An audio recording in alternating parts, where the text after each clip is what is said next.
7 tips to writing an effective report.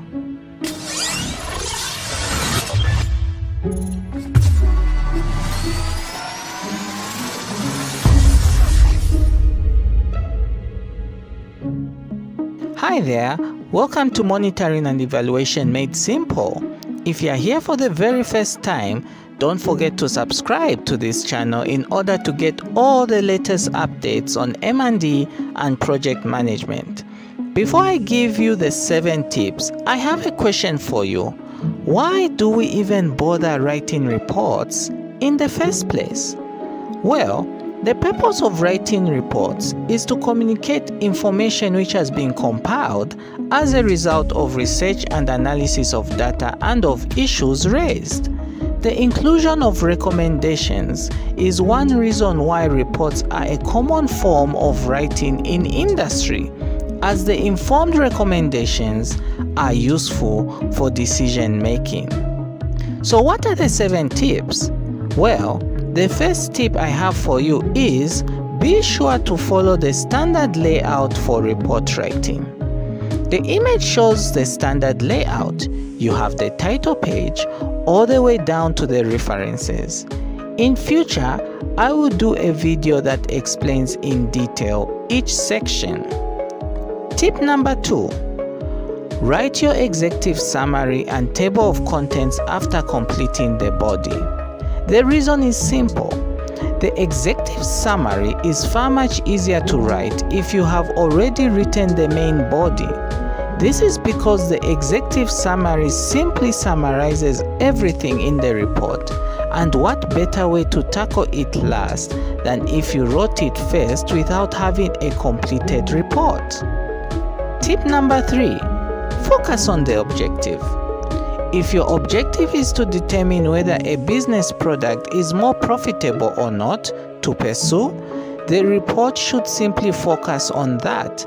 Don't divert on the subject.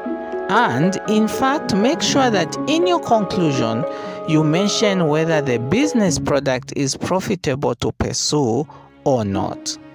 Tip number 4. Always proofread. A lot of times, because we have put in a lot of work writing a report, it can prove really tiring to review what we have written. It is very important, whatever you do, make sure to review and proofread your final report. There is no two ways about it. If there are errors in the report, you can lose clients, you can lose credibility, and you can lose self-esteem. Proofread, make corrections and take necessary action. Ask a friend to do so if need be. Tip number 5. When writing a report, report in the past tense. So, what does this mean? When you are writing your report, always report in the past tense. Never use present tense English. Number 6. Avoid plagiarism. Plagiarism is presenting someone else's work or ideas as if they were your own, with or without their consent, by incorporating it into your work without full acknowledgement. At the end of every report, it is important to give credit or cite where you got some of the information you used in the report from, because plagiarism, my friend, can get you into serious trouble. Tip number 7. Submit your first draft and get comments. In my past 10 years of practicing monitoring and evaluation, I have learned one important thing that can make your report a lasting success. Always submit a first draft, get as many comments as possible from stakeholders, and work on each and every comment.